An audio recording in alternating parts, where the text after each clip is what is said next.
உணர்வோம் ஆன்மீகம். மெய்யன்பர்களே வணக்கம். கந்தர் அனுபூதி பாடலில் ஒவ்வொன்றாக அதன் பொருள் உணர்ந்து அதன் விளக்கத்தை அறிந்து அனுபவம் செய்து வருகின்றோம். அந்த வகையில் கந்தர் அனுபூதி 11வது பாடலை பொருள் உணர்ந்து அனுபவம் செய்வோம். வாருங்கள். கூகா என என் கிளை கூடி அழ போகாவகை மெய்ப்பொருள் பேசியவா நாகாச்சல வேலவ நாலுகவி தியாகா சுரலோக சிகாமணியே என்று பாடுகிறார். அன்பர்களே, பொதுவாக நம் வாழ்க்கையிலே வாழ்கின்ற பொழுது நான் இப்படியெல்லாம் வாழ வேண்டும் என்று எல்லோரும் இறைவனை துதித்து வேண்டுவார்கள். ஆனால் அருணகிரிநாதர் தான் எவ்வாறு மரணிக்க வேண்டும், இந்த உடல் எப்படி தன்னுடைய மரணத்துக்கு பிறகு இந்த உடல் எப்படி இருக்க வேண்டும் என்பதை இறைவனிடம் வேண்டி பெறுகிறார் என்பதையே இந்த பாடல் சொல்கின்றது. இந்த பாடல் அதன் விளக்கத்தையும் அறிகின்ற பொழுது சில பொதுவான சிந்தனைக்குள் நாம் செல்ல வேண்டும். அதாவது, இந்த உடம்பு பஞ்சபூதங்களால் ஆனது. இறப்பு என்று ஒன்று நிகழ்கின்ற பொழுது இந்த உடம்பானது கீழே சாய்ந்து விடுகிறது, மூச்சுக்காற்று நின்று விடுகின்றது, 9 துவாரங்களும் அடைபட்டு விடுகிறது. நம் வழக்கப்படி இந்த உடம்பை எரிக்கவோ அல்லது புதைக்கவோ செய்கின்றோம். அந்த நிலைகளில் இந்த பிண்டமான இந்த உடம்பில் இருந்த அந்த 5 பூதங்களும் அண்டத்திலே இருக்கின்ற அந்த பஞ்சபூதங்களோடு கலக்கின்றது. எரிக்கின்ற பொழுதோ அல்லது புதைக்கின்ற பொழுதோ நாளடைவில் கலந்து விடுகிறது. ஆன்மா மட்டும் விடுபட்டு இறைவனை சென்றடைவதாக நாம் அறிகிறோம். ஆக இந்த 5 புலங்களையும் பொறிகளையும் நமக்கு கொடுத்தாலும், இறைவன் 5 கரணங்களை நமக்கு கொடுத்தாலும், மரணம் வாய்க்கின்ற பொழுது, மரணம் ஏற்படுகின்ற பொழுது அவற்றினால் எந்த பயனும் இல்லாமல் போகிறது. அதுவரையும் நம்மை பெயர் சொல்லி அழைப்பார்கள். இன்னவர் இன்னவர் என்று சொல்லி அழைத்தவர்கள் இறந்த பின்பு இந்த உடம்பை பிணம் என்றுதானே அழைக்கின்றார்கள். திருமூலர் சொல்கின்றார், பந்தல் பிரிந்தது பண்டாரம் கட்டற்ற 9 வாசலும் ஒக்க அடைத்தன துன்புறு காலம் துரிசுவர மேன்மேல் அன்புடையார்கள் அழுது அகன்றார்களே. அன்புடையார்கள் அழுது அகன்றார்களே. இந்த பந்தல் பிரிந்து விடுகிறது, பண்டாரம் என்கின்ற அந்த ஆன்மா இந்த உடலை விட்டு நீங்கி விடுகிறது, 9 வாசலும் அடைக்கப்படுகிறது. அப்பேற்பட்ட அந்த துன்புறும் காலம் துரிசு வர, சீக்கிரம் வர, மேன்மேல் அன்புடையவர்கள் அழுது அகன்றார்களே. நம் சுற்றத்தார்கள் சுற்றி அழுதுவிட்டு பின் சென்று விடுகிறார்கள் என்று சொல்கிறார். மேலும் ஒரு பாட்டில் சொல்கிறார் திருமூலர், ஊரெல்லாம் கூடி ஒழிக்க அழுதிட்டு பேர்களை நீக்கி பிணம் என்று பேரிட்டு சூரியங்காட்டிடை கொண்டு போய் சுட்டிட்டு நீரினில் மூழ்கி நினைப்பு ஒழிந்தார்களே என்று மிகச் சுருக்கமாக சொல்லிவிடுகிறார். இறந்தவர்களை இந்த மக்கள் எப்படி அழைக்கின்றார்கள் இந்த உடம்பை என்றும், எப்படி மறந்து போகிறார்கள், எப்படி அவற்றை கடந்து போகிறார்கள் என்றும் மிக எளிமையாக நமக்கு சொல்லித் தருகிறார். அன்பர்களே, அருணகிரிநாதர் கந்தர் அலங்கார பாடல் 23 சொல்கின்றார்.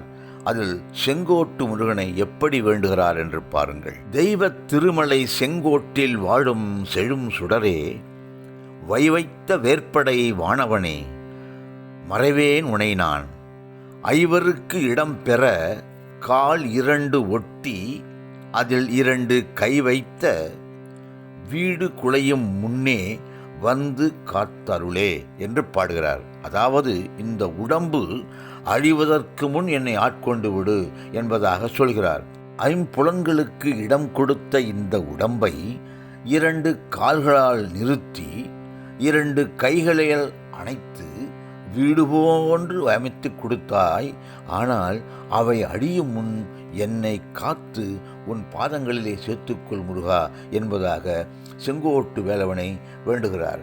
அருணகிரிநாதருக்கு வயலூர் முருகனும் திருச்செங்கோடு முருகனும் மிகவும் பிடித்தமானவர்கள் என்று கருதப்படுகிறது. கந்தர் அனுபூதியில் திருச்செங்கோடு முருகனை மட்டுமே அவர் வேண்டுவதாக பாடியுள்ளார். இந்த தலத்திற்கு ஆதியிலே நாகாச்சலம் என்று பெயர். நாகம் என்றால் பாம்பு, அச்சலம் என்றால் மலை. அதாவது ஆதிசேஷன் தங்கி வழிபட்டதாக சொல்லப்படுகிறது. ஆகையால் இது நாகாச்சலம் என்று ஆதி காலத்திலே அழைக்கப்படுகிறது. மேலும் இது திருச்செங்கோடு என்று சொல்வதற்கு காரணமாகும். மலைப்பாதையானது வளைந்து வளைந்து செந்நிறத்தில் இருப்பதாலும் வளைந்து இருப்பதாலும் இதை பாம்புக்கு ஒப்பாக சொல்லுவார்கள். ஆக இது திருச்செங்கோடு மலை என்றும் அறியப்படுகிறது. இந்த பாடலை மீண்டும் ஒருமுறை பார்ப்போம் வாருங்கள். அன்பர்களே, இதுவரை நாம் பார்த்தது இந்த உடம்பு அழியக்கூடியது. அந்த அழியும் உடலை அழிவதற்கு முன் என் சுற்றத்தார்கள் என்னை சுற்றி அழுவதற்கு முன் என்னை உன்னோடு சேர்த்துக்கொள் முருகா என்பதாக இந்த பாடலை சொல்கிறார்.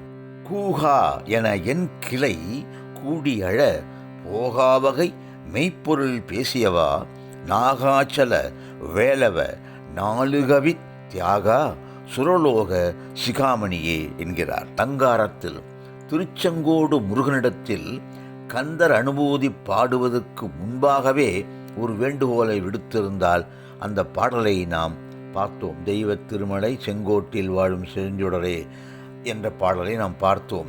இப்பொழுது கந்தர் அனுபூதியில் அதன் தொடர்ச்சியாக வேண்டுதலை செய்கிறார். கூகா என்பதன் பொருள் கொய்யோ முறையோ என்று ஒப்பாரி வைத்து அழுவார்களே, அந்த கூச்சலுக்கு கூகா என்று சொல்கிறார். என் கிளை என்பது என் சுற்றத்தார்கள் கூடி அழ வீழ்ந்து கிடக்கும் என் உடம்பை சுற்றி அவர்கள் அழுது கொண்டிருக்கின்ற போகா வகை அந்த நிலைக்கு ஆளாக்காமல் இறந்து போகாமல் இருக்கும் அந்த நிலையை மெய்ப்பொருள் பேசியவா, எனக்கு உண்மையான அந்த மெய்ப்பொருளை எனக்கு உபதேசம் செய்த பெருமாளே, நாகாச்சல வேலவ திருச்செங்கோட்டில் உள்ள வேலவனே, 4 கவி தியாகா 4 விதமான கவிகளை எப்படி பாடுவது என்று உன் அடியவர் பெருமக்களுக்கு வாரி வழங்கும் தியாக குணம் கொண்ட முருகனே, சுரலோகா வானத்திலே இருக்கின்ற தேவலோகத்தில் சிரோரத்தினமே என்றால் அவர்கள் தலைவணங்கும் இரத்தின மணிமகுடம் போல் உள்ள பெருமாளே என்று பாடுகிறார்.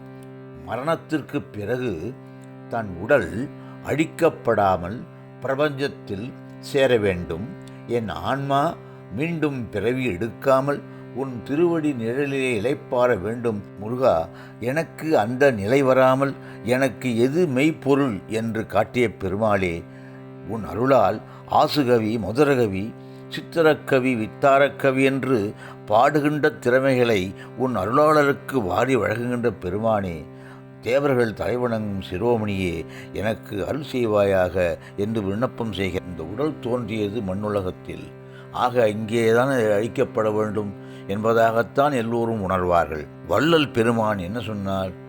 மரணமில்லா பெருவாழ்வு நாம் வாழலாம் என்று வழிகாட்டினார். திருஞான சம்பந்தரும் ஜோதியிலே ஐக்கியமானார். மாணிக்க வாசகர் ஐக்கியமானார். நந்தனார் ஐக்கியமானார். இந்த உடலை ஒளிப்பிழம்பிலிட்டு இறைவனை சென்றடைந்த இந்த பேரருளார்கள் இவர்களெல்லாம் நம் முன்னோடிகள் தானே. நமக்கு இந்த உடம்பு சேதப்படுத்தப்படாமலேயே இறைவனை அடைந்து விட்டதாக அவர்கள் காட்டிவிட்டு சென்றிருக்கிறார்கள். இன்னும் சொல்லப்போனால் திருப்பாணாழ்வார், ஆண்டாள் என்று எண்ணற்ற ஞானம் படைத்த பெருமக்கள் இருக்கின்றார்கள். ஆதிசங்கரர் கூட இறுதியில் ஒரு குகைக்குள் சென்றதாகவும் பிறகு அவர் திரும்ப வரவில்லை என்பதாகவும் சரித்திரம் சொல்கிறது. அருணகிரிநாதர் தான் இயற்றிய எல்லா நூல்களிலும் முருகனுடைய படைவீடுகளை பற்றி அதிக இடங்களில் குறிப்பிட்டு வருகிறார். முக்கிய ஸ்தலங்களை பேசி வருவார். அனுபூதி நிலை அடைந்த பிறகு அவர் தனக்கு பிடித்த மிகவும் பிடித்த திருச்செங்கோட்டு முருகனை மட்டுமே கோல் காட்டுகிறார். கந்தர் அலங்காரத்தில் இந்த உடம்பு அழியும் முன் வந்து காத்தருள் என்றும், கந்தர் அனுபூதியில் என் உடம்பைச் சுற்றி என் சுற்றத்தார்கள் கூடி அழாவண்ணம் செய்ய வேண்டும் என்பதாக வேண்டுகோள் விடுக்கின்றார் அருணகிரிநாதர். அருணகிரிநாதர் வேண்டியதை அவருக்கு அப்படியே கொடுத்தான் முருகன். அப்படி முருகனிடத்தில் அவர் அணுக்கத்தில் இருந்தார் என்று சொல்லி இந்த அளவிலே முடிக்கின்றேன்.